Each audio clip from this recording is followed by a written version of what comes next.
What's up, guys? It's your boy T. Today I just want to talk about that whole EDP 445 thing. Not really what he did. I do find it funny that he apologized and he did it again, but it's whatever. However, what I want to talk about is really how YouTube been responding to the situation. Now, if you don't know, when the whole situation came out about EDP, YouTube was having a variety of measures to silence people. Some people are getting demonetized. Some people got their channel striked. Some people got their videos taken down. One guy got his whole channel deleted because of the video, and this was his first strike. So it leads you to think, wow, what is going on YouTube? Why are there such varieties and ways that people are being punished for talking about a subject like this? Now, is it because maybe the banned member of YouTube, history of YouTube? Maybe. But the thing is, it's not like YouTube liked the EDP in the first place. When he got to 1 million subscribers, they did not give him his play button. A little shit once again, right? So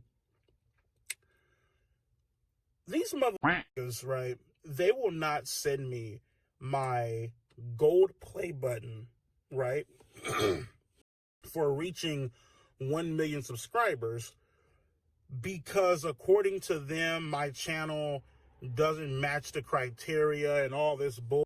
And I'm like, wait, what the f? I'm like, my channel has 0 community guideline strikes.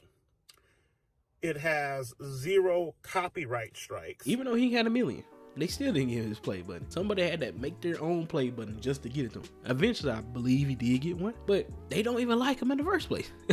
So I don't really understand this whole trying to protect them thing. Now, I guess you're trying to be equal because your whole rule, one of the guidelines is no cyberbullying. When you look at it, some people were saying things about him. But the thing is, Optimus said something pretty out of pocket. Let's just say it was out of pocket. He said something pretty out of pocket, but they didn't take down his video. They just demonetized it, which is fine. Nothing is wrong with demonetizing video. If you don't want people to make money off the subject, completely fine. But what happens is, if you demonetize one person video, take down one person video, take down one person channel, that's not fair at all. So really what it looks like is, one, you're not playing fair, and 2, you kind of are protecting. I'm not trying to say you are, but it seems like you are. And I guess you gotta protect everybody, gotta protect everyone around you. But let's be honest, YouTube is not squeaky clean. Lion Maker and Minilad, to name a few, these are YouTubers that have been exposed. Now, Lion Maker has been kicked off the platform, of course, but you could talk about Lion Maker and it's completely fine. And he's talking to a whole bunch of young kids. But Minilad is being weird. Minilad still has the platform, and he can still go back to doing what he wanted to do if he wants to. The things that he did in the past, he could always go back to doing. Just like EDP did. He doesn't have access to his platform no more, but he still found a way. So what's to stop Minilad from doing it too? I don't understand why we let Minilad slide. Now, the community, we didn't. YouTube let it slide. And another thing on top of that, shouldn't we have big creators like Optimus and Penguins talking about situations like this? Shouldn't we have a voice to warn other people about this man, you know, just in case something happens to their kids? What about if your kids was the next victim of EDP? Wouldn't you want somebody to warn you about it, to let people know stuff? That's what YouTube should be able to do. YouTube should also be able, not just entertainment, but also be able to warn you about, let people know things going on. No Marvin Gaye.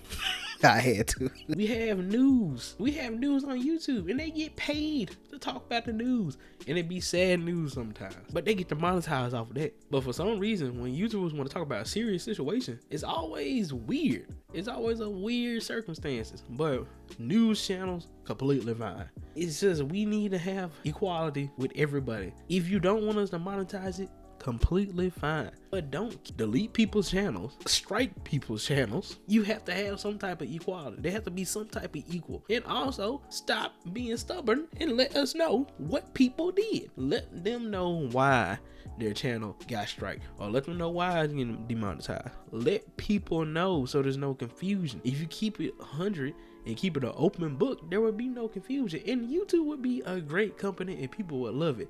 Of course, people already like YouTube. YouTube is a thriving business. It is not going down anytime soon. Even though we have Rumble, and I don't know if we got Storyfire no more.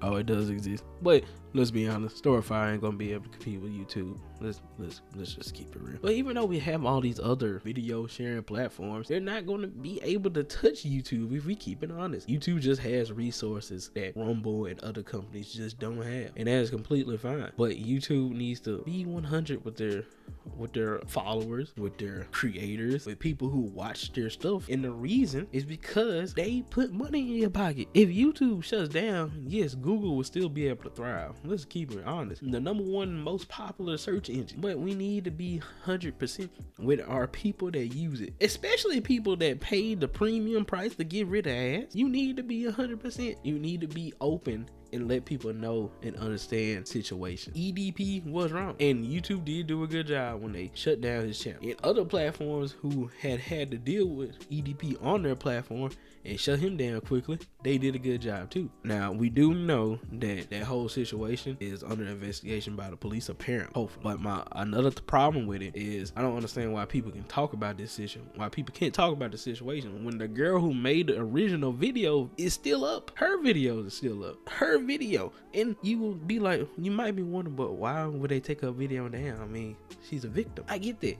However, shouldn't you have other people to be able to push that message out? She's a small channel. There should be other channels, bigger channels. The whole community should group together to get this dude in jail, because he needs to go to jail. It's too late. He already apologized and then he did it again. If he did it again, if he got caught again, who's to say he won't do it again? Because he will. He is going to do it again. He wanted to do an anime redemption arc and he failed it. Bro was really like, oh, my favorite character is Hisoka and Orochimaru.